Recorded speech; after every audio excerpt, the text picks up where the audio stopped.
আক্রান্ত নিয়ন্ত্রণে দেশে ১৪ দিনের শাটডাউনের প্রস্তুতি সরকার নিয়ে রেখেছে বলে জানিয়েছেন জনপ্রশাসন প্রতিমন্ত্রী ফরহাদ হোসেন। পরিস্থিতি বিবেচনায় যে কোনো সময় আসতে পারে আনুষ্ঠানিক ঘোষণা, আর তা বাস্তবায়নে প্রশাসন এবার আরও কঠোর হবে বলেও জানিয়েছেন তিনি।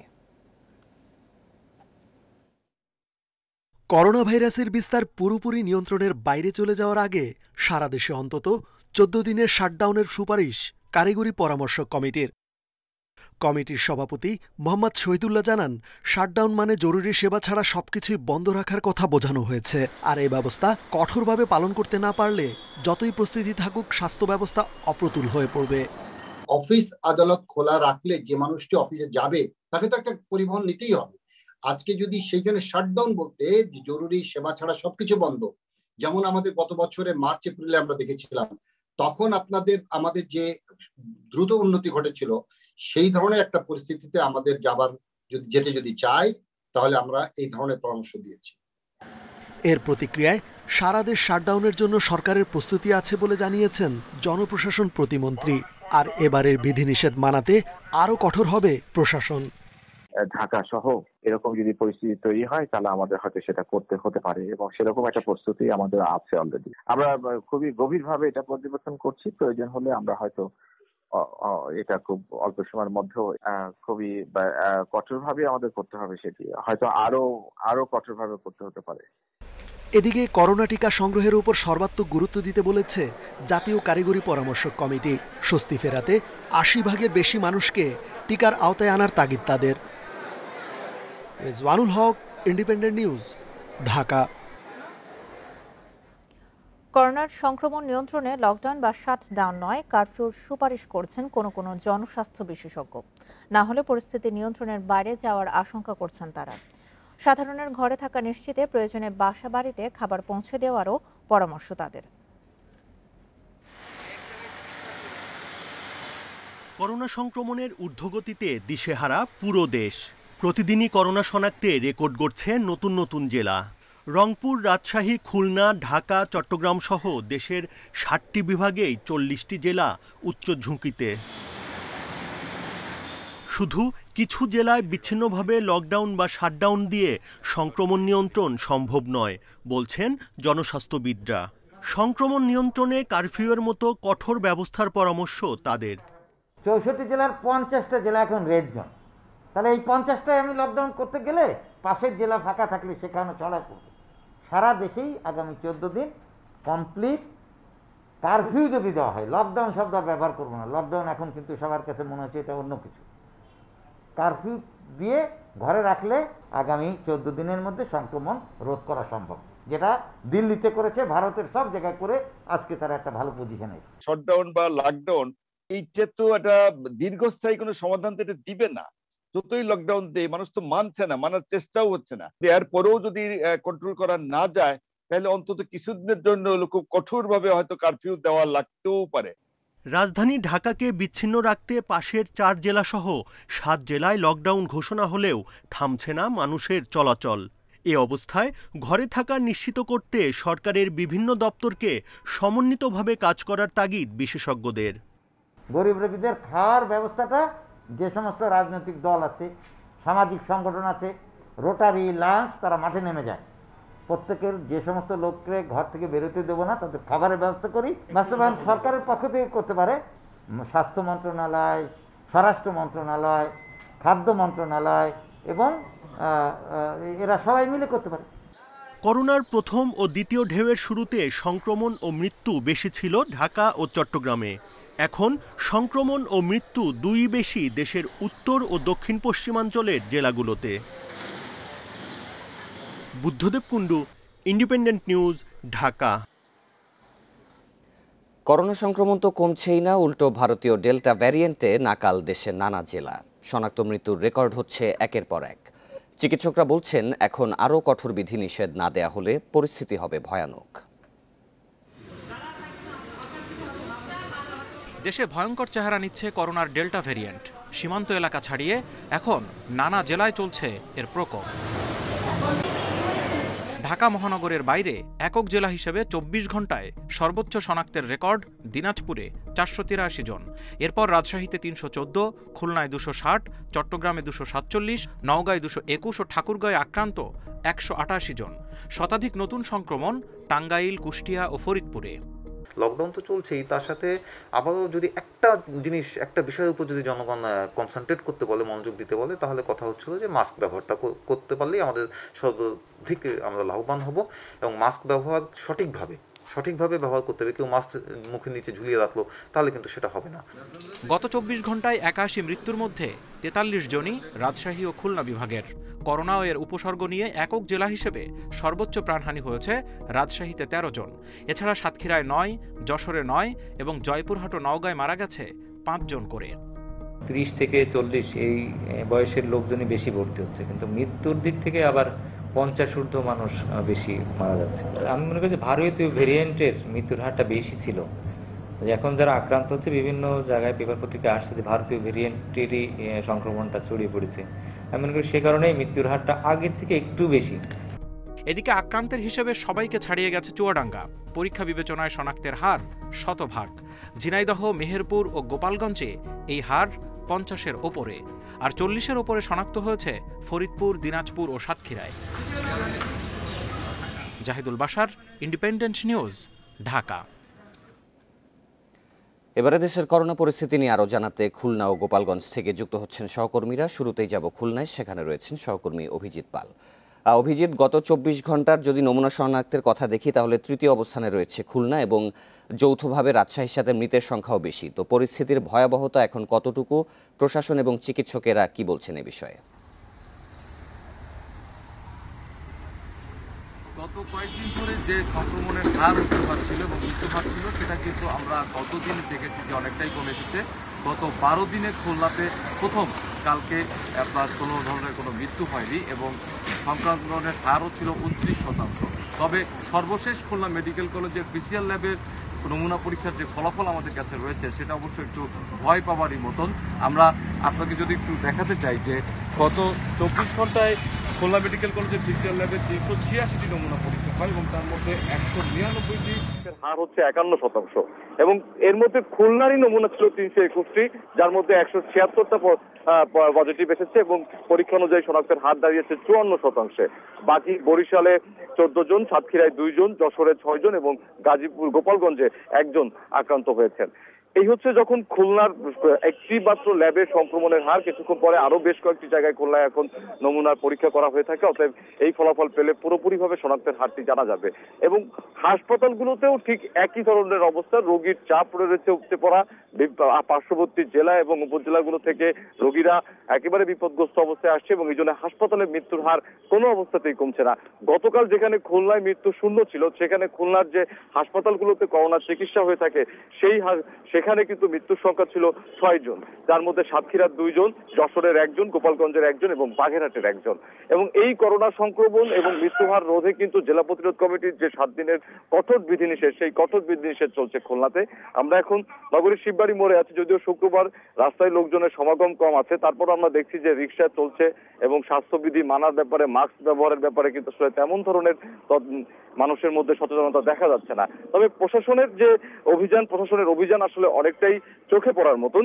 আমরা যদি গত দিনের প্রশাসনের অভিযানের কথা বলি, তাহলে ১৮ জনকে স্বল্প মেয়াদে, মানে ১ থেকে ২ দিনের কারাদণ্ড দেওয়া হয়েছে স্বাস্থ্যবিধি না মানার জন্য এবং জরিমানা আদায় করা হয়েছে ৪৬,২০০ টাকা, যেটা এর আগের দিন আদায় করা হয়েছিল ১,২১,২৫০ টাকা এবং ১৩ জনকে গতদিন কারাদণ্ড দেওয়া হয়েছিল।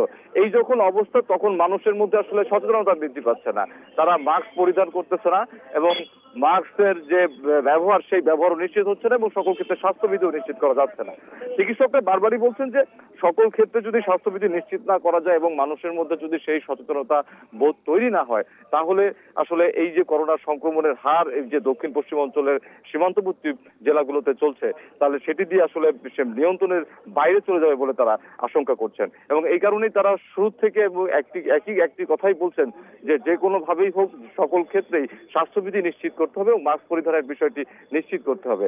এবং এই জন্য পুলিশ প্রশাসন এবং জেলা প্রশাসনের পক্ষ থেকে আমরা দেখছি যে প্রতিদিনই অভিযান পরিচালনা করা হচ্ছে, কিন্তু মানুষের মধ্যে আসলে সচেতনতা বৃদ্ধি পায় না, কারণ প্রশাসনের অভিযানগুলো যখন শেষ হয়ে যায় ঠিক তার পরপরই কিন্তু অবস্থার আবার আগে পর্যায়ে চলে যায়, বা কোনো গণমাধ্যম যখন আসেন তখন আবার অবস্থার পরিবর্তন হয়, আবার গণমাধ্যমগুলো চলে গেলে অবস্থা আবার যে জায়গায় থাকে সেই অবস্থাতেই পরে চলে আসে।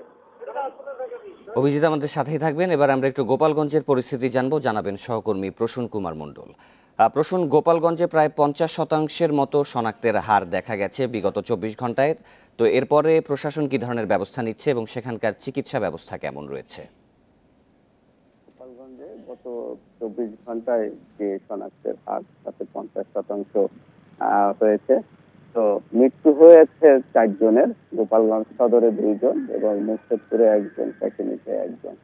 বলতে গেলে তুলনামূলক গোপালগঞ্জে প্রতিদিনই সংক্রমণের হার বাড়ছে। তবে প্রশাসনের পক্ষ থেকে লকডাউন কার্যকর করতে বিভিন্ন পদক্ষেপ গ্রহণ করা হয়েছে। শহরের প্রবেশ মুখে পুলিশ সদস্য আনসার এবং প্রশাসনের তরফ থেকে ম্যাজিস্ট্রেট নিয়োগের মাধ্যমে শহরে প্রবেশ বন্ধ করে দেওয়া হচ্ছে এবং শহর থেকে বাইরে যাওয়ার জন্য নিষেধাজ্ঞা আরোপ করা হয়েছে। শহরের ভিতর দিয়ে রিক্সা, ভ্যান, অটোরিক্সা ইত্যাদি চলাচল করছে, কিন্তু উৎসুক জনতা যারা দোকান বন্ধ রেখেছেন তারা সড়কে বের হচ্ছেন পরিস্থিতি দেখার জন্য। লকডাউন কিভাবে পালিত হচ্ছে কি হচ্ছে না, তারা দোকান খুলবে কি খুলবে না, সব রাস্তায় আছে বলে আমরা দেখেছি। তবে এদের মুখে অধিকাংশের মুখে মাস্ক নেই, মাস্ক ছাড়া এরা চলাফেরা করে স্বাভাবিক জীবনযাপনের মতোই। তবে স্বাস্থ্য বিভাগ সূত্রে জানা গেছে গোপালগঞ্জে যে কয়টি হসপিটাল রয়েছে এর ভিতর বড় হসপিটাল 250 বেড হসপিটাল, এখানে 40 জন রোগী ভর্তি রয়েছে, এখানে 10টি আইসিইউ বেড রয়েছে এবং 10টি ভেন্টিলেটর রয়েছে, একটি অক্সিজেন উৎপাদনকারী মেশিনও রয়েছে যা প্রতি মিনিটে 2 লিটার করে অক্সিজেন উৎপাদন করতে পারে।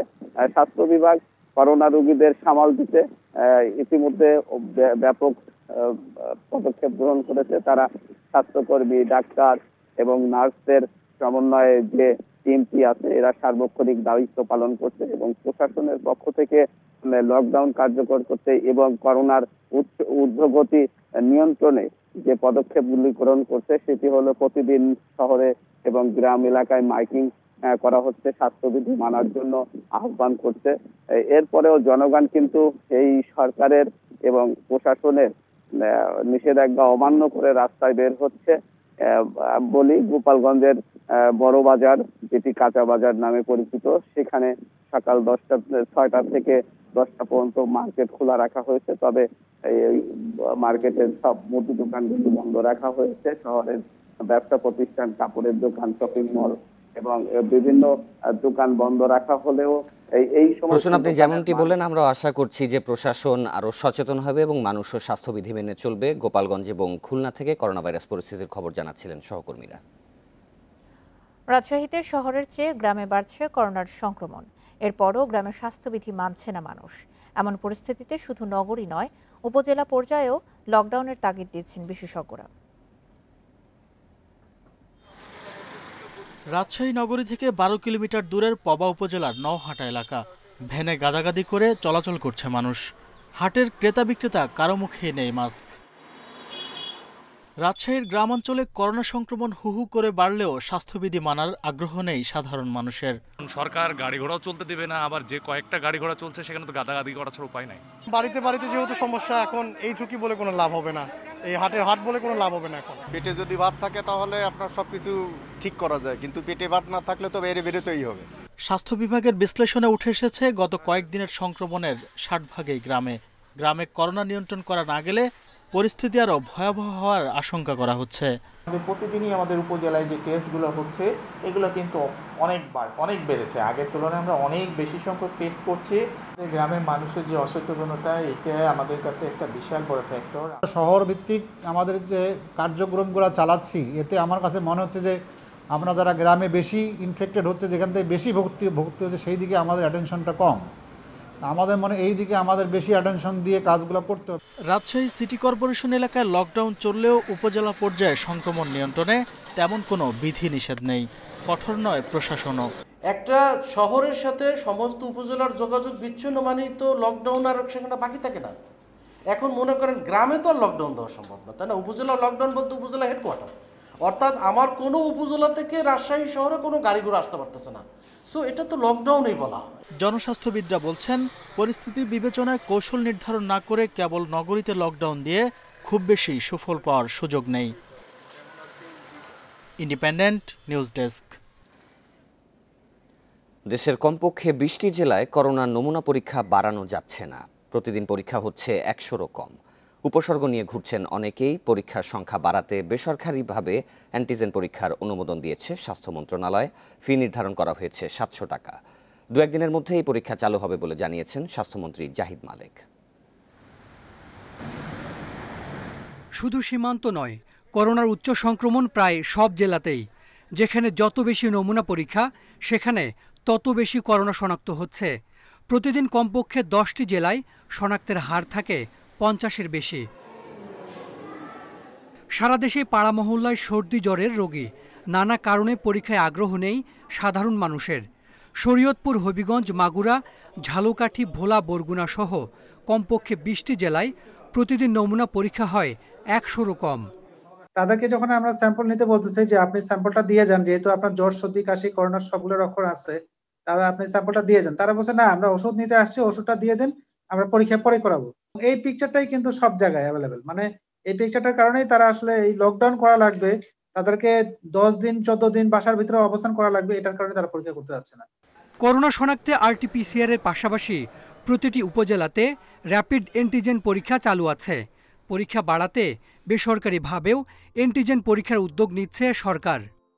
দুর্গম অঞ্চলগুলোতে বা গ্রামে গিয়ে টেস্ট করাটা একটু কঠিন হবে এবং ওই জায়গাগুলোতে আমাদের পৌঁছাটাও একটু কঠিন হচ্ছে আর কি। হয়তো বা আমার মনে হয় যে অ্যান্টিজেন টেস্টটাকে অ্যাভেলেবেল করা উচিত। কারণ হলো যে যতটাই হোক কিছুটা হয়তো আমরা মিস করব, তারপরেও কিন্তু এই টেস্টটা করে আমরা কিছুটা হলেও সুফল ভোগ করতে পারবো। ঢাকা ও ঢাকার বাইরের 35টি হাসপাতাল এরই মধ্যে অ্যান্টিজেন পরীক্ষার অনুমতির আবেদন করেছে। সেবার মান ভালো এমন হাসপাতালই পাবে অনুমোদন। অনুমোদন তো হয়ে গেছে, এখন অর্ডার ইস্যু হবে। আমি তো ওটা ফাইল টাইল সই হয়ে গেছে। 4 দিনের মধ্যেই তারা শুরু করতে পারবে, প্রাইভেটে যারা করতে চায় আর কি। মাত্র 20 মিনিটে করোনা শনাক্ত হয় অ্যান্টিজেন পরীক্ষায়। বেসরকারি RT-PCR ল্যাবে করোনা পরীক্ষায় 3000 টাকা খরচ হলেও অ্যান্টিজেন পরীক্ষায় তা সম্ভব মাত্র 700 টাকায়। Hasan Misbah, independent News, Dhaka. Corona ভাইরাসে দেশে আগের দিনের তুলনায় মৃত্যু কমলেও রোগী শনাক্ত বেড়েছে। নতুন করে 81 জনের মৃত্যু হয়েছে। করোনা শনাক্ত হয়েছে 6058 জনের, যা গত 74 দিনের মধ্যে সর্বোচ্চ শনাক্তের রেকর্ড। স্বাস্থ্য অধিদপ্তরের সংবাদ বিজ্ঞপ্তিতে এসব তথ্য জানানো হয়েছে। গত আড়াই মাসের মধ্যে দেশে একদিনে সবচেয়ে বেশি করোনা রোগী শনাক্ত হয়েছে। 24 ঘন্টায় সারা দেশে 554টি ল্যাবে 30,391 নমুনা পরীক্ষা করে নতুন 6058 জনের দেহে করোনা ভাইরাস শনাক্ত হয়েছে। এর আগে 12 এপ্রিল একদিনে 7201 জন নতুন করোনা রোগী শনাক্ত হয়। নমুনা পরীক্ষার হিসাবে রোগী শনাক্তের হার 19.93%। একদিনে সারা দেশে আরও 81 জনের মৃত্যু হয়েছে। এ নিয়ে প্রাণঘাতী এ ভাইরাসে আক্রান্ত হয়ে দেশে মৃতের সংখ্যা দাঁড়ালো 13,868 জন। বয়সভিত্তিক বিশ্লেষণে দেখা গেছে 24 ঘন্টায় মৃতদের মধ্যে 36 জনের বয়সই 60 বছরের বেশি। এদের মধ্যে 55 জন পুরুষ ও 26 জন নারী। মৃত্যু ও শনাক্তের এই ধারা অব্যাহত থাকলে দেশের হাসপাতালগুলোতে ধারণ ক্ষমতা অতিক্রম করার আশঙ্কা করছেন চিকিৎসাবিদরা। এটা খুবই মুশকিল হবে সামাল দেওয়া। আমাদের অত আইসিইউ কিংবা অতগুলো করোনা ডেডিকেটেড বেড নেই যেখানে হাই ফ্লো নেজাল ক্যানুলা দেওয়া যাবে। এখনো পর্যন্ত মোটামুটি যেসব রোগী হচ্ছে, যাদেরকে খুব অক্সিজেন দরকার, শ্বাসকষ্ট আছে, হাই ফ্লো নেজাল ক্যানুলা দিয়ে সামাল দেওয়া যাচ্ছে। কিন্তু এভাবে যদি সপ্তাহখানেক চলতে থাকে তাহলে কিন্তু একটা চাপ অনুভব করব। স্বাস্থ্য অধিদপ্তর জানায়, একদিনে করোনা থেকে আরও 3230 জন সুস্থ হয়ে উঠেছেন। এ পর্যন্ত মোট সুস্থ হয়েছেন 7,94,783 জন। মাহমুদুর নবী, ইন্ডিপেন্ডেন্ট নিউজ। রাজধানীতে করোনা সংক্রমণ ও মৃত্যু বৃদ্ধি পাওয়ায় হাসপাতালগুলোয় আবারও বাড়ছে করোনা রোগীর চাপ। অনেক হাসপাতালেই খালি নেই আইসিইউ বেড। কুর্মিটোলা জেনারেল হাসপাতালে রোগীরা আইসিইউ বেডের খোঁজ করলেও তাদের অন্য হাসপাতালে পাঠিয়ে দেওয়া হচ্ছে। এ বিষয়ে আরও জানাতে কুর্মিটোলা জেনারেল হাসপাতাল থেকে জানাচ্ছেন সহকর্মী বিপ্রজিৎ চন্দ। বিপ্রজিৎ, আমরা দেখেছি যে গত 24 ঘন্টায় 81 জনের সারা দেশে মৃত্যু হয়েছে। এই মুহূর্তে অক্সিজেনের চাহিদাও বেড়েছে, পাশাপাশি আইসিইউ বেড সংকটও দেখা দিয়েছে। এই বিষয়ে হাসপাতাল কর্তৃপক্ষ কি বলছে?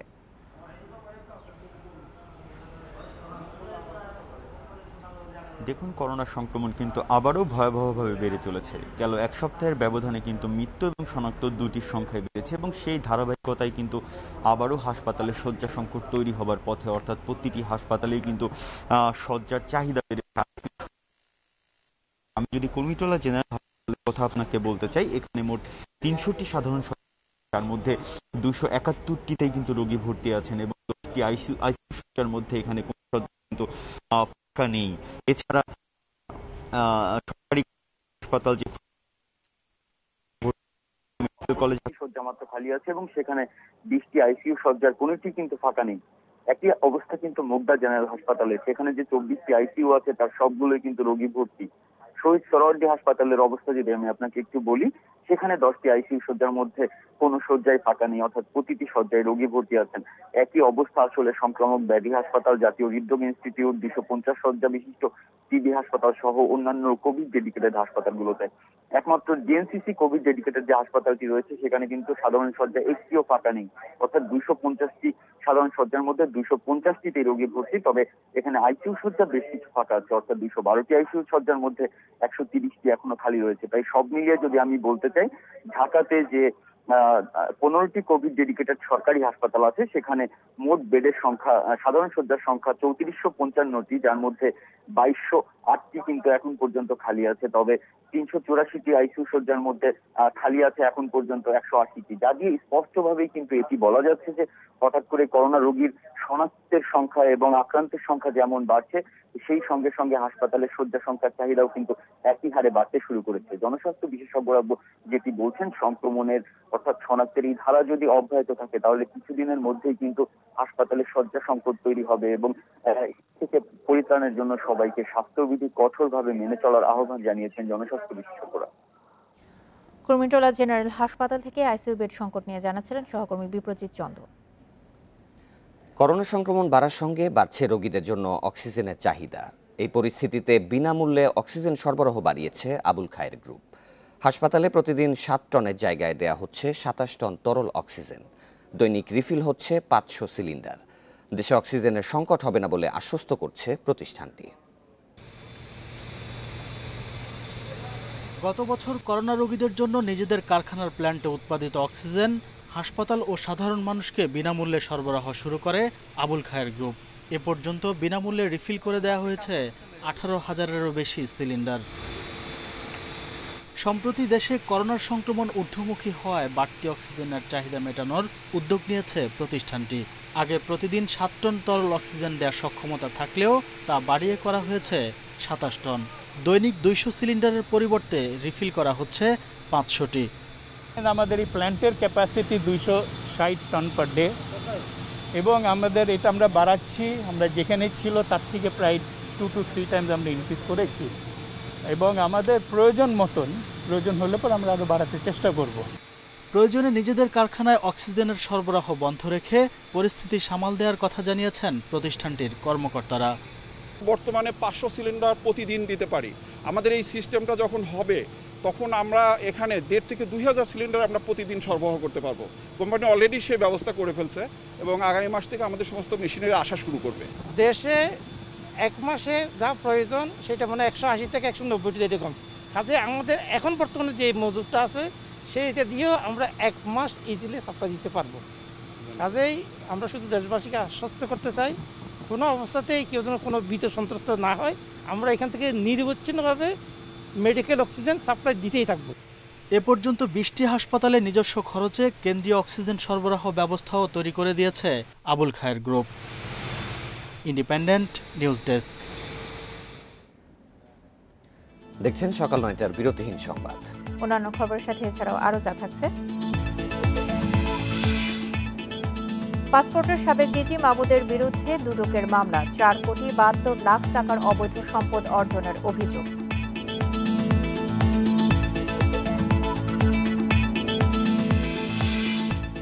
কর্ণফুলী নদী তলদেশে বঙ্গবন্ধু টানেলের নির্মাণ প্রায় ৭০% শেষ, চলছে দ্বিতীয় টিউবের খনন, আগামী বছরই চালুর আশা।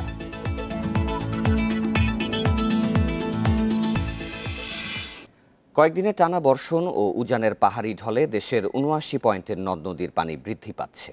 এরই মধ্যে নীলফামারীর ডালিয়ায় তিস্তা নদীর পানি বিপদসীমা ছুঁই ছুঁই। তিস্তা ব্যারাজে ৪৪ স্লুইজ গেট খুলে রাখা হয়েছে। বন্যা পূর্বাভাস ও সতর্কীকরণ কেন্দ্র বলছে জুনে বন্যার আশঙ্কা নেই। তবে ভারী বর্ষার মধ্যে জুলাইয়ে এই মৌসুমের প্রথম বন্যা দেখা দিতে পারে উত্তর ও পূর্বাঞ্চলে।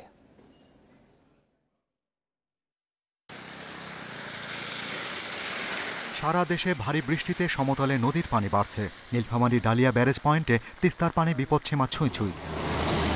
বন্যা পূর্বাভাস কেন্দ্র বলছে ব্রহ্মপুত্র তিস্তা অববাহিকায় থাকা নদ নদীর পানি বৃদ্ধি পাচ্ছে। এরই মধ্যে ভারতের গজলডোবায় দোমোহনী তিস্তা পয়েন্টে হলুদ সংকেত জারি করেছে সেখানকার প্রশাসন। তাই তিস্তা ব্যারেজের ৪৪ স্লুইস গেট খুলে রাখা হয়েছে। ১-২ দিনের মধ্যে তিস্তা নদীর পানিও স্বাভাবিক অবস্থায় চলে আসবে এবং কমতে শুরু করবে। তবে তিস্তা আসলে ফ্লাশি রিভার হওয়াতে আসলে এই নদী সম্পর্কে খুব বেশি অগ্রিম তথ্য দেওয়া সম্ভব নয়।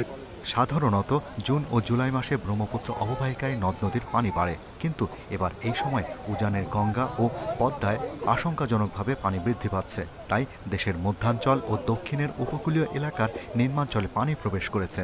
তবে বন্যা পূর্বাভাস কেন্দ্রের তথ্য মতে আগামী কয়েকদিনে ভারী বৃষ্টি কমে আসলে পরিস্থিতি স্বাভাবিক হবে। তবে কুরবানি ঈদের আগে বন্যার আশঙ্কা করছে তারা। জুন মাসে বন্যার কোনো আশঙ্কা নাই এবং স্বাভাবিক নিয়মে বৃষ্টিপাতের পরিমাণ অব্যাহত থাকলে আগামী জুলাই মাসের মাঝামাঝির দিকে আমাদের দেশে উত্তরাঞ্চলে মৌসুমী বন্যার যে প্রথম স্পেলটা ব্রহ্মপুত্র যমুনার মাধ্যমে আমরা আশা করতে পারি। বন্যা পূর্বাভাস কেন্দ্রের তথ্য মতে দেশের নদ নদীর বেশিরভাগ পয়েন্টের পানি বৃদ্ধি পেলেও বিপদসীমার প্রায় ২ থেকে ৪ মিটার নিচে আছে। Shahriar Anirban, independent News, Dhaka. সামাজিক মাধ্যম ও অনলাইন প্ল্যাটফর্মকে ব্যবহার করে সুদের কারবার করছে সক্রিয় চক্র। বাংলাদেশ ব্যাংক থেকে কোনো ধরনের অনুমতি না নিয়েই চলছে তাদের নগদ অর্থ ঋণ দেওয়ার মাধ্যমে এমন অবৈধ সব কারবার। ভুক্তভোগীরা বলছেন এসব অ্যাপসের মাধ্যমে তারা হাতিয়ে নিচ্ছে বিপুল পরিমাণ অর্থ। মিরপুরের পোশাক শ্রমিক রাকিব রায়হান বেতন পেতে দেরি হওয়ায় র্যাপিড ক্যাশ নামে একটি অ্যাপস থেকে সপ্তাহখানেকের জন্য ২০০০ টাকা ঋণ নিয়েছিলেন। ঋণ নিয়ে রাকিব পেয়েছেন মাত্র ১৬৮৫ টাকা। ঋণ পরিশোধ করতে দুদিন দেরি করায় আরও ২৫০ টাকা বেশি দিতে হয়েছে তাকে। যে তারা টাকাটা বিশ্বাস করে আমাকে দিয়েছে এটা ঠিক আছে, কিন্তু তার মানে তো এটা না যে এখন আমি একটু সমস্যায় পড়ছি তাই বলে যে আমাকে একদম মানে ফায়দা লুটে নেবে। এইভাবেই অনলাইনে বেশ কয়েকটি অ্যাপসে পাতা হচ্ছে সুদের ফাঁদ, হাতিয়ে নিচ্ছে টাকা। র্যাপিড ক্যাশ, টাকাওয়ালা, ক্যাশম্যান সহ বেশ কয়েকটি অ্যাপসের মাধ্যমে অনলাইনে চলছে সুদের কারবার। কিছু অ্যাপসে যোগাযোগ ঠিকানা থাকলেও বাস্তবে তা ভুয়া। গ্রাহকের আইডি খুলতে স্থায়ী অস্থায়ী ঠিকানা, জাতীয় পরিচয়পত্র সহ জিম্মাদারের নাম ও নম্বর দিতে হয়। অনলাইনে এইসব সুদের কারবারিদের প্রথম টার্গেট বেকার যুবক। সার্ভিস চার্জ বাবদ ৪০০ টাকা কাটার পরে আবার ওখান থেকে ওই টাকা থেকে ওই ১৬০০ টাকা থেকে আবার সুদ বাবদ কিছু টাকা কেটে নেওয়া হয়। এদের প্রতি হাজার সার্ভিস চার্জ ১৫২ টাকা, আর ঋণের টাকার উপর প্রথম ৭ দিনের সুদ ধরা হয় ১০ টাকা। কিন্তু টাকা পরিশোধ করতে দেরি হলে প্রতিদিন ১২০ টাকা করে চক্রবৃদ্ধি হারে সুদ নেন তারা। তবে এই প্ল্যাটফর্মে এক এক অ্যাপসে এক এক ধরনের সুদ ধরা হয়।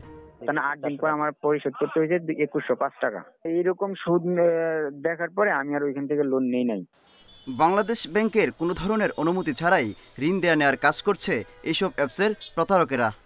এই যে বাংলাদেশ ব্যাংকে পেমেন্ট ডিপার্টমেন্ট থেকে এদের তো কোনো অনুমতি নাই, যারা এই অ্যাড দিয়ে যারা লোন দিচ্ছে সেই ক্ষেত্রে তাদের এগেইনস্টে অ্যাকশন নেওয়ার কোনো বিধান আমাদের কাছে নাই। যখন পায় তখন নেয়ার সময় খুব ভালো লাগে, কিন্তু পরবর্তীতে যে বিপদে তারা পড়ে তখন তারা হাউমা শুরু করে, কান্নাকাটা শুরু করে।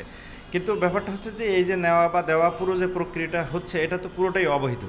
তবে এমন অ্যাপসগুলোর বিরুদ্ধে দ্রুত ব্যবস্থা নেওয়ার দাবি ভুক্তভোগী ও সংশ্লিষ্টদের। Mohammad Omar Faruk, Independent News, Dhaka. সপ্তাহের ব্যবধানে রাজধানীর কারওয়ান বাজার সহ অন্যান্য বাজারে বেড়েছে সব ধরনের সবজির দাম। এছাড়াও বাড়তি আদা রসুনের দাম, তবে কিছুটা কমেছে পেঁয়াজ আলুর দাম। এছাড়াও অপরিবর্তিত রয়েছে তেল, ডাল ও চিনির দাম। এ বিষয়ে আরও জানাতে রাজধানীর কারওয়ান বাজার থেকে যোগ দিচ্ছেন সহকর্মী শাহিদ আহমেদ। শাহিদ, গত সপ্তাহের তুলনায় এই সপ্তাহে নিত্যপণ্যের দামের পার্থক্য, সরবরাহ কেমন দেখছেন এবং ক্রেতা বিক্রেতারা কি বলছেন দাম নিয়ে? দেখুন, দুটি বিষয় আজকে লক্ষণীয়। রাজধানী কাঁচা বাজারে এসে দামের সপ্তাহের ব্যবধানে কিছুটা পার্থক্য থাকবে এবং আরেকটা হচ্ছে গতকালকে সরকারের তরফ থেকে যেমন জনপ্রশাসন প্রতিমন্ত্রী বলেছিলেন যে কোনো সময় শাটডাউনের একটা বিষয়, ঠিক এই মুহূর্তে আমি রাজধানীর কারণ বাজারে আছি। প্রথম বিষয়টা আপনাকে সাথে আসি যে গত সপ্তাহের তুলনায় এই সপ্তাহের ব্যবধানে রাজধানী গরম মশলা অর্থাৎ মশলা জাতীয় যে পণ্যটা আদা, রসুন, এগুলোর দামটা গত সপ্তাহের তুলনায় সপ্তাহের মধ্যে কেজিতে প্রায় 10 টাকার বেশি বেড়েছে। যদিও এখনও কোরবানি ঈদ আসতে বেশ অনেক দিন বাকি, এই সময় সাধারণত এই ধরনের মশলার একটু চাহিদা বাড়ে। আমি যদি দামের বিষয়টা বলি, গত সপ্তাহে যে রসুন বিক্রি হয়েছিল 120 টাকা, সেটা আজকে 130, 140 মান ভেদে। এবং বাজারে প্রচলিত রসুনগুলোর মধ্যে সবচেয়ে বেশি যেটা জনপ্রিয় বা বেশি চলে, যে চায়না রসুন নামে পরিচিত, যেটা হচ্ছে চীন থেকে আমদানিকৃত একটু বড় আকারের, সেই রসুনের দামও কিন্তু সবচেয়ে বেশি বেড়েছে, যেটা মান ভেদে কিন্তু 160 টাকা কেজি দরেও কিন্তু বিক্রি হচ্ছে। আর যেটা দেশি রসুন অর্থাৎ যেটা একটু তুলনামূলক আকারে ছোট, সেটা কিন্তু বিক্রি হচ্ছে আপনার 80 থেকে 100 টাকা কেজি দরে। আর আদার দামটাও কিন্তু সবচেয়ে বেশি বেড়েছে, মান ভেদে আদার দামটা 170, 180 টাকা কেজিতে আদা দামটা বেড়েছে। তবে এই আদা রসুন দামটা বলো, পেঁয়াজের দামটা কেজিতে 3 থেকে 4 টাকা কমেছে, আলুর দামটাও কমেছে। অর্থাৎ গত সপ্তাহে 25 টাকা কেজিতে বিক্রি হলে এই সপ্তাহে আলু কিন্তু 20 টাকা 22 টাকা কেজিতে বিক্রি হচ্ছে। সবজির দামটা তুলনামূলক গত সপ্তাহের তুলনায় থেকে কেজিতে 5 থেকে 10 টাকা বেড়েছে। বেগুন গত সপ্তাহে 30 টাকা বিক্রি হলো, আজকে কিন্তু 40 টাকা বিক্রি হচ্ছে। আরেকটা বিষয় আপনাকে যেটা বলেছিলাম কথা শুরুতেই, যে সরকারের পক্ষ থেকে বলা হয়েছিল যে কোনো সময় করোনার সংক্রমণ রোধে 14 দিনের শাটডাউনে প্রস্তুতি রয়েছে, শাটডাউনে যেতে পারে। এটা কোনো প্রভাব এখন পর্যন্ত রাজধানী কাঁচা বাজারে প্রভাব লক্ষ্য করা যায় না। এখানে কয়েকজন ক্রেতার সাথে কথা হয়েছিল, তারা যেটা বলেছিল, গত বছরও তারা প্রথম যে লকডাউনের সময় তারা যে বাজারে হুমড়ি খেয়ে পড়েছিল কেনাকাটার জন্য, এইবার কিন্তু অর্থাৎ আজকে কিন্তু সেটার প্রতিফলন নেই বললে চলে। তাদের বক্তব্য হচ্ছে যে কোনো পরিস্থিতি তারা যেমন দেখছে যে কাঁচা বাজার, নিত্য প্রয়োজনীয় পণ্যের বাজার খোলা থাকে, পরিবহনও কিন্তু যথেষ্ট সরবরাহ ব্যবস্থা ভালো রাখে সরকারের তরফ থেকে। তারা বলছে যে তাদের যতটুকু প্রয়োজন ততটুকু করছে, এখন পর্যন্ত এটা লক্ষণীয়। যেটা আরেকটা বিষয়, করোনা সংক্রমণের জন্য রোধ করার জন্য সরকারের তরফ থেকে এত কিছু করা হচ্ছে, তার কিন্তু এই সচেতনতার যথেষ্ট অভাব রাজধানী কাঁচা বাজারগুলোতে। সকাল থেকে আমি দেখতে পাচ্ছি ক্রেতা বিক্রেতা মাস্ক, ন্যূনতম যে মাস্ক ব্যবহারে অনীহা লক্ষ্য করা যাচ্ছে। সামাজিক দূরত্বের কোনো বালাই এখানে নেই বললেই চলে। ক্রেতা সাধারণ যদিও কিছুটা হলেও মুখে মাস্ক ব্যবহার করছে, তবে বিক্রেতা যারা, তাদের এই মাস্ক ব্যবহারের ক্ষেত্রে যথেষ্ট পরিমাণ অনীহা রয়েছে। তাদের কেন মাস্ক ব্যবহার করছেন না এই ধরনের বক্তব্যে তাদের কোনো সদুত্তর নেই। তারা যেটা বলছে যে বিভিন্ন নানা রকম অজুহাত তারা দিচ্ছে যে মাস্ক ব্যবহারে না করার ক্ষেত্রে। তবে তারা যেটা বলছে যে এটা মানা উচিত, এবং যারা এখানে ক্রেতা সাধারণ তারা বলছে যে এই সংক্রমণ রোধে বিশেষ করে কাঁচা বাজার একটা ঝুঁকিপূর্ণ জায়গা, এখানে সংক্রমণের হারটাও বেশি এবং ঝুঁকিটা সবচেয়ে বেশি। সরকার তরফ থেকে আরো বেশি মানুষের সবচেয়ে বেশি সচেতন হওয়া প্রয়োজন। সাপ্তাহিক যদি এক কথা আপনাকে বলি, সপ্তাহের ব্যবধানে মশলা জাতীয় পণ্যের দাম বেড়েছে, আলু পেঁয়াজের দামটা কমেছে। মূলত এই ছিল রাজধানী বাজার থেকে সর্বশেষ। রাজধানীর কারওয়ান বাজার থেকে বাজার পরিস্থিতির সর্বশেষ জানাচ্ছিলেন সহকর্মী শাহিদ আহমেদ। ঢাকা বিশ্ববিদ্যালয়ের নতুন বাজেটে গবেষণায় বরাদ্দ রাখা হয়েছে 1.32 ভাগ। একে অপ্রতুল দাবি করে বিশ্ববিদ্যালয়ের গবেষকেরা বলছেন তা অন্তত 10 ভাগ হতে হবে। এদিকে করোনার ক্ষতি পোষাতে সুনির্দিষ্ট বরাদ্দ না থাকায় অসন্তোষ জানিয়েছেন ছাত্রনেতারা। করোনার কারণে 15 মাস ধরে বন্ধ ঢাকা বিশ্ববিদ্যালয়। এই ভাইরাস নিয়ে গবেষণা শুরু করলেও টাকার অভাবে তা চালিয়ে নিতে পারেননি বিশ্ববিদ্যালয়ের গবেষকরা। তবে বিশ্ববিদ্যালয়ের নতুন বাজেটে এবার গবেষণায় বরাদ্দ দেওয়া হয়েছে মাত্র 11 কোটি টাকা, যা গত বছরের চেয়ে 1.5 কোটি বেশি। মোট বাজেট 831 কোটি 79 লাখ টাকার। এর 58.81% বরাদ্দ বেতন ভাতায়। উদ্ভূত পরিস্থিতিতে নতুন অভিজ্ঞতা এবং বাস্তবতা শিক্ষার সামগ্রিক ব্যবস্থাকে ডিজিটাইজেশন আওতায় আনার বিষয়টি আমাদের সামনে সুস্পষ্টভাবে তুলে ধরল। লার্নিং ম্যানেজমেন্ট সিস্টেম LMS গড়ে তোলা এখন একটি বহুল আলোচিত বিষয়। গবেষকরা বলছেন, করোনার মোকাবিলায় যেখানে গবেষণার গুরুত্ব সবচেয়ে বেশি, সেখানেই কম গুরুত্ব দেয়া হয়েছে। বাজেটের অন্তত 10 ভাগ গবেষণায় বরাদ্দকে সর্বনিম্ন স্তর বলছেন তারা। এটা অত্যন্ত অপ্রতুল এবং এটা আমাদের জন্য একরকম কষ্টেরও দুর্ভাগ্যেরও। সক্ষমতা বাড়াতে হবে এবং বাজেটের বড় অংশ যদি আমরা এই সময় বরাদ্দ না করতে পারি শিক্ষা গবেষণার ক্ষেত্রে, বিশেষ গবেষণার ক্ষেত্রে, তাহলে এই বিশ্ববিদ্যালয়ের মান উন্নয়নে আসলে এটার কোনো ভূমিকা রাখবে না। এদিকে করোনার ক্ষতি পোষাতে বাজেটে সুনির্দিষ্ট কোনো বরাদ্দ না থাকায় অসন্তোষ ছাত্র নেতাদের। শিক্ষার্থীরা বিপর্যয়ের শিকার হয়েছে, শিক্ষা ব্যবস্থা বিপর্যয়ের শিকার হয়েছে, সেক্ষেত্রে রিকভারি প্ল্যানের উপযোগী করে একটি আমরা মনে করি যে থোক বরাদ্দ প্রয়োজন, যেখান থেকে রিকভারি প্ল্যানের উপযোগী যেসব বিভিন্ন কর্মসূচি রয়েছে সেই কর্মসূচিগুলো বাস্তবায়ন করা হবে। তবে কর্তৃপক্ষ বলছে বিশ্ববিদ্যালয়ের যেসব জায়গায় ঘাটতি রয়েছে সেসব পূরণের জন্য মহাপরিকল্পনা হাতে নেওয়া হয়েছে। নূরে আলম, ইন্ডিপেন্ডেন্ট নিউজ, ঢাকা। দক্ষিণ সিটি কর্পোরেশনের বর্জ্য ব্যবস্থাপনা কেন্দ্র সরিয়ে নেয়ার দাবি জানিয়েছেন ঢাকা বিশ্ববিদ্যালয়ের শাহনেওয়াজ হলের শিক্ষার্থীরা। তবে ডিএসসিসি বলছে এই মুহূর্তে তা সরানো সম্ভব নয়, তবে জায়গা পেলে অন্যত্র সরিয়ে নেওয়া হবে। শহরকে ময়লা আবর্জনা মুক্ত করতে প্রত্যেক ওয়ার্ডে একটি করে সেকেন্ডারি ট্রান্সফার স্টেশন এসটিএস নির্মাণ করছে ঢাকা দক্ষিণ সিটি কর্পোরেশন। ঢাকা বিশ্ববিদ্যালয়ের শাহনেওয়াজ হলের পাশেও নির্মিত হচ্ছে একটি এসটিএস, তবে বিরোধিতা করছে চারুকলার শিক্ষার্থীরা। বিশ্ববিদ্যালয় বন্ধ হলেও কয়েকবার মানববন্ধন করেছে শিক্ষার্থীরা। বর্জ্য স্থানান্তর কেন্দ্র অন্য জায়গায় সরিয়ে নেওয়ার দাবি তাদের। আমরা চাই না ডাম্পিং স্টেশন অন্য আমাদের এখানেই হোক, আমরা চাই না যে ডাম্পিং স্টেশন বন্ধ। ডাম্পিং স্টেশন নগরায়নের জন্য অবশ্যই জরুরি। দুর্গন্ধ থাকবে, এই শিল্পটাই তো আমাদের দেশটাকে বাঁচায় রাখছে বা আমাদের সংস্কৃতিকে বাঁচায় রাখছে। তো যখন দুর্গন্ধটা আসবে তখন এই শিল্পীদের শিল্পটা থাকবে না। ময়লার ডাম্পিং স্টেশন হলে আমরা ভয়াবহ ক্ষতির সম্মুখীন হব, অস্বাস্থ্যকর ক্ষতির সম্মুখীন হব। জায়গাটিতে বঙ্গবন্ধু উন্মুক্ত আর্ট গ্যালারি করার প্রস্তাব দিয়েছে শিক্ষার্থীরা, তবে ডিএসসিসি বলছে এই মুহূর্তে এসটিএস সরানো সম্ভব নয়। আমি অবশ্যই বুঝতে পারছি যে এখানে ছাত্র হলের পাশে হয়েছে এবং এই পরিপ্রেক্ষিতে যদি আমরা ভবিষ্যতে যদি কোনো সুইটেবল জায়গা যদি আমরা পাই এবং এটা যদি আরও সুন্দরভাবে একটা নান্দনিক পরিবেশ সৃষ্টি করা যায়, এটা করা সম্ভব। এবং এই আপনাদের যে প্রস্তাবনা আছে এই প্রস্তাবনাটা আমি নিলাম এবং এটা আমি মাননীয় মেয়র মহোদয়ের সাথে আলোচনা করব। আর্ট গ্যালারি নির্মাণ হলে সেখানে ছবি এঁকে দেবেন বলে জানিয়েছেন চারুকলা অনুষদের শিক্ষার্থীরা। বন ইবনে কামাল, ইন্ডিপেন্ডেন্ট নিউজ, ঢাকা। অবৈধ সম্পদ অর্জনের অভিযোগে পাসপোর্ট অধিদপ্তরের সাবেক মহাপরিচালক আব্দুল মাহবুদের বিরুদ্ধে মামলা করেছে দুদক। 4,72,00,000 টাকার অবৈধ সম্পদ অর্জনের অভিযোগে এই মামলা হয়। আব্দুল মাহবুদের বিরুদ্ধে অভিযোগ তিনি ক্ষমতার অপব্যবহার করে বিভিন্ন দুর্নীতির সঙ্গে সম্পৃক্ত হয়েছেন। এর মাধ্যমে তার এবং তার স্ত্রীর নামে সম্পদ গড়েছেন। 50 পাতার অভিযোগের পরিপ্রেক্ষিতে কমিশন থেকে তাদের বিরুদ্ধে অনুসন্ধান করা হয়। এছাড়া 118 কোটি টাকা আত্মসাতের অভিযোগে বিমানের সেলস অ্যান্ড মার্কেটিং বিভাগের পরিচালক আশরাফুল আলম, কার্গোর জিএম আরিফুল্লাহ সহ 10 জনের বিদেশ যাত্রায় নিষেধাজ্ঞা দিয়েছে দুর্নীতি দমন কমিশন। এর আগে এ বিষয়ে আদালতের অনুমতি নেয় দুদক।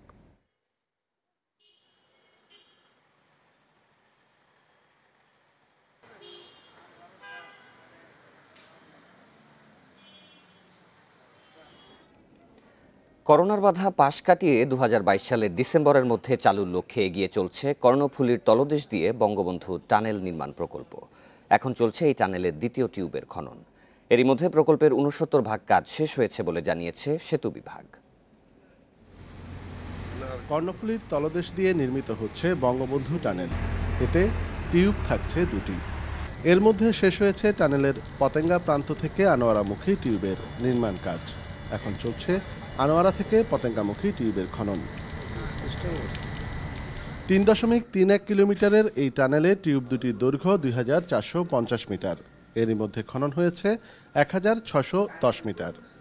94 মিটার লম্বা ও 2000 টন ওজনের টানেল বোরিং মেশিন দিয়ে চলছে খনন। তবে করোনার কারণে প্রত্যাশিতভাবে কাজ এগিয়ে নেওয়া যায়নি বলে জানিয়েছে কর্তৃপক্ষ। এই সমস্ত কাজ আর যদি কোনো সমস্যা সৃষ্টি না হয় তাহলে আমরা আশা করছি আমাদের যে শিডিউল 2022 সালের ডিসেম্বরের মধ্যে এই প্রকল্পের কাজ শেষ করা, সেটা হয়তো আমরা আশা করতে পারি সেটা শেষ করা যাবে। এদিকে টানেল ঘিরে বিনিয়োগ নিশ্চিতে এখনই উদ্যোগ নেওয়া উচিত বলে মনে করছেন ব্যবসায়ীরা। দেশি বিদেশি বিনিয়োগকারীদেরকে আকৃষ্ট করার জন্য বেশ কিছু পদক্ষেপ সরকার ইতিমধ্যে নিয়েছেন এবং এই পদক্ষেপগুলো বাস্তবায়ন হচ্ছে। আমরা মনে করি এই যে পদক্ষেপগুলো নেওয়া হয়েছে সেই পদক্ষেপগুলোকে অতি সত্বর বাস্তবায়ন করতে হবে। 2016 সালের 14 অক্টোবর টানেল নির্মাণ কাজের ভিত্তিপ্রস্তর স্থাপন করেন বাংলাদেশের প্রধানমন্ত্রী শেখ হাসিনা ও চীনের রাষ্ট্রপতি শি জিনপিং।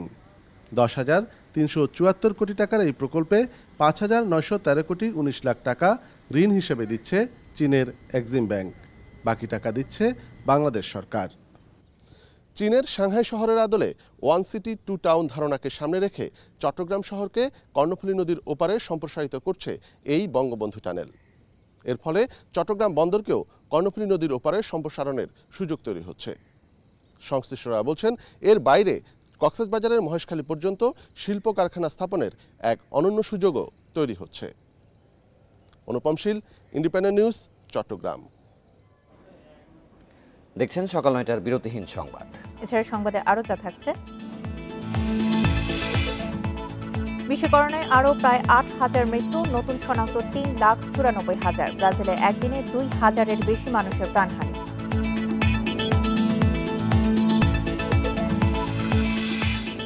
এবং যুক্তরাষ্ট্রের মায়ামিতে বহুতল আবাসিক ভবন ধস, একজনের মৃত্যু, আহত ১০, নিখোঁজ ৯৯ জনকে উদ্ধারে কাজ চলছে।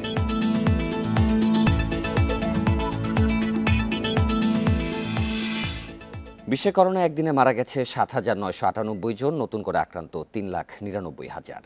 এ নিয়ে করোনায় বিশ্বে মোট প্রাণহানি ৩৯,১৫,০০০ ছাড়িয়েছে, শনাক্ত ১৮ কোটি ৭ লাখের বেশি। গেল সপ্তাহে মৃত্যুর হার কমেছে ৮%। ভারতে একদিনে মারা গেছে ৯৬৫ জন, যা আড়াই মাসের মধ্যে সর্বনিম্ন। নতুন করে শনাক্ত ৫১,২৪৮ জন, এক সপ্তাহে দেশটিতে মৃত্যুর হার কমেছে ৩৪%। এদিকে একদিনে সর্বোচ্চ মৃত্যু হয়েছে ব্রাজিলে, প্রাণ গেছে ২,০৪২ জন মানুষের, আক্রান্ত হয়েছে ৭২,৭০৫ জন। পর্তুগালে বাড়ছে করোনার ডেল্টা ধরনের সংক্রমণ। বৃহস্পতিবার দেশটিতে ১,৫০০-এর বেশি মানুষ করোনায় শনাক্ত হয়। আফ্রিকার অন্তত ২০টি দেশ করোনার তৃতীয় ঢেউয়ের দ্বারপ্রান্তে রয়েছে।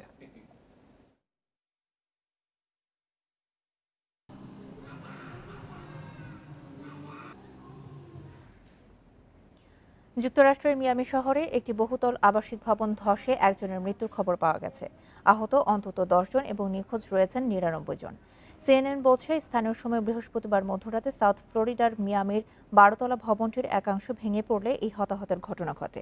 এই ঘটনায় ভবনটির ৫৫টি ফ্ল্যাট ধসে পড়ে, তবে বাকি ৭১টি ফ্ল্যাট অক্ষত থাকে। ধ্বংসস্তূপের নিচে অনেকের আটকে থাকার শঙ্কা করছে উদ্ধারকারী দল।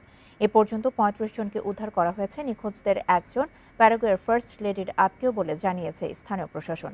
ভবনটি থেকে সবাইকে সরিয়ে নেওয়া হয়েছে এবং ঘটনাস্থলে উদ্ধার কাজ চলছে। তবে এই ভবন ধসের কোনো কারণ এখনো জানাতে পারেনি কর্তৃপক্ষ।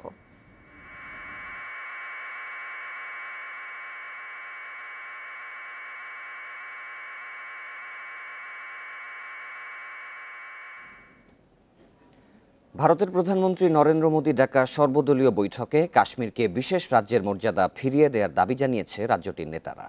এছাড়াও বিধানসভা নির্বাচন সহ আরও 3টি দাবি জানান তারা। বৃহস্পতিবার বৈঠকে উপস্থিত ছিলেন কাশ্মীরের 8টি স্বীকৃত রাজনৈতিক দলের 14 শীর্ষ নেতা সহ কেন্দ্রীয় শীর্ষ নেতারা। বৃহস্পতিবার কাশ্মীর ইস্যুতে সর্বদলীয় বৈঠক ডাকেন ভারতের প্রধানমন্ত্রী নরেন্দ্র মোদী। এতে উপস্থিত হন কেন্দ্র ও কাশ্মীরের বিভিন্ন দলের শীর্ষ নেতারা। ২০১৯ সালে কাশ্মীরের বিশেষ মর্যাদা বাতিলের পর এটি কেন্দ্র ও কাশ্মীরের নেতাদের প্রথম বৈঠক। ৩.৫ ঘণ্টার বৈঠকে রাজ্যের মর্যাদা ফিরিয়ে দেওয়ার পাশাপাশি আলোচনা হয় বিধানসভার পুনর্বিন্যাস ও নির্বাচন প্রক্রিয়া নিয়ে। কেন্দ্র সরকারের কাছে কাশ্মীরের নেতাদের মূল 5টি দাবির মধ্যে প্রথমটি ছিল রাজ্যের মর্যাদা ফিরিয়ে দেয়া। এছাড়াও দ্রুত বিধানসভা নির্বাচন, বাসিন্দাদের জমির অধিকার নিশ্চিত ও রাজনৈতিক বন্দীদের মুক্তির দাবি জানানো হয়। हमने 5 बड़ी मांगे सरकार के सामने रखी। বৈঠকে বিভিন্ন আলোচনার পাশাপাশি আমরা কেন্দ্র সরকারের কাছে 5টি প্রধান দাবি জানিয়েছি, যার প্রথমটি হলো রাজ্যের মর্যাদা ফিরিয়ে দেয়া। এছাড়াও দ্রুত বিধানসভা নির্বাচন ও কাশ্মীরের ভবিষ্যৎ নিয়ে আলোচনা হয়েছে। বৈঠকে কাশ্মীরের উন্নয়নের জন্য সব রাজনৈতিক দলের সহযোগিতা চেয়েছেন প্রধানমন্ত্রী নরেন্দ্র মোদী। এছাড়াও দ্রুত বিধানসভা নির্বাচনের প্রতিশ্রুতি দেয়া হয় নেতাদের। ২০১৯ সালে ভারতের সংবিধানের ৩৭০ অনুচ্ছেদ বিলুপ্তির মাধ্যমে জম্মু ও কাশ্মীরের স্বায়ত্তশাসন ও বিশেষ মর্যাদা প্রত্যাহার করে মোদী সরকার। 2টি কেন্দ্রশাসিত অঞ্চলে ভাগ করা হয় রাজ্যটিকে। আশরাফ শুভ, ইন্ডিপেন্ডেন্ট নিউজ। কাভানি নৈপুণ্যে কোপা আমেরিকার কোয়ার্টার ফাইনালে উরুগুয়ে বলিভিয়ার বিপক্ষে লা সেলেস্তের জয় 2-0 ব্যবধানে। আরেক ম্যাচে চিলিকে 2-0 গোলে হারিয়ে শেষ 8-এ প্যারাগুয়ে হেরেও পরের রাউন্ডে উঠেছে চিলি। ম্যাচের শুরু থেকে উরুগুয়ে ও বলিভিয়ার জমজমাট লড়াই। 11 মিনিটে লক্ষ্যভ্রষ্ট শটে এগিয়ে যাওয়ার সুযোগ নষ্ট করে বলিভিয়া। 10 মিনিট পর কাভানিও ব্যর্থ উরুগুয়ের হয়ে গোল করতে। প্রথমার্ধের শেষ দিকে ভাঙে ডেডলক, আত্মঘাতী গোলে স্বাগতিকদের হতাশা বাড়ান কুয়েন্তেরোস। দ্বিতীয়ার্ধে আক্রমণে আরও ক্ষুরধার উরুগুয়ে। চাপ ধরে রেখে ম্যাচের শেষ দিকে জয়ের ব্যবধান বাড়ান এডিনসন কাভানি।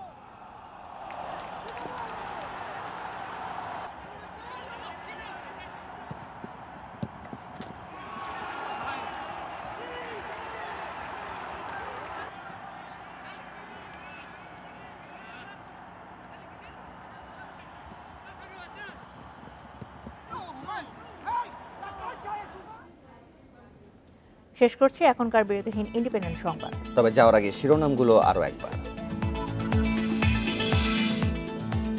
করোনা রোধে 14 দিনের শাটডাউনের প্রস্তুতি নিয়েছে সরকার। যে কোনো সময় ঘোষণা, কারফিউ জারির পরামর্শ জনস্বাস্থ্য বিশেষজ্ঞদের।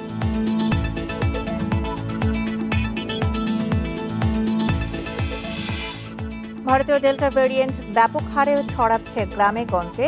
পল্লী এলাকার সংক্রমণ রোধে উপজেলা পর্যায়ে লকডাউনের তাগিদ।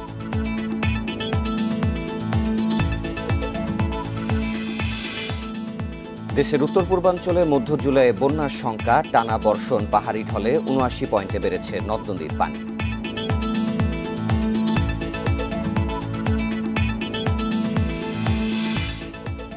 অনলাইনে অবৈধভাবে সুদের কারবার করছে একটি প্রতারক চক্র। অ্যাপসের মাধ্যমে হাতে নিচ্ছে বিপুল পরিমাণ টাকা।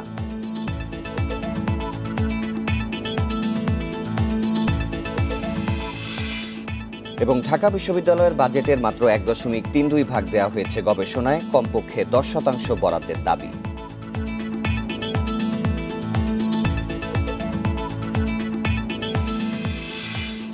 এই ছিল সকাল ৯টার বিরতিহীন সংবাদে। এছাড়া ইন্ডিপেন্ডেন্ট টেলিভিশনের সব খবর আরও বিস্তারিত জানতে চোখ রাখুন ফেসবুক, ইউটিউব এবং টুইটারে। এতক্ষণ সাথে থাকার জন্য ধন্যবাদ সবাইকে।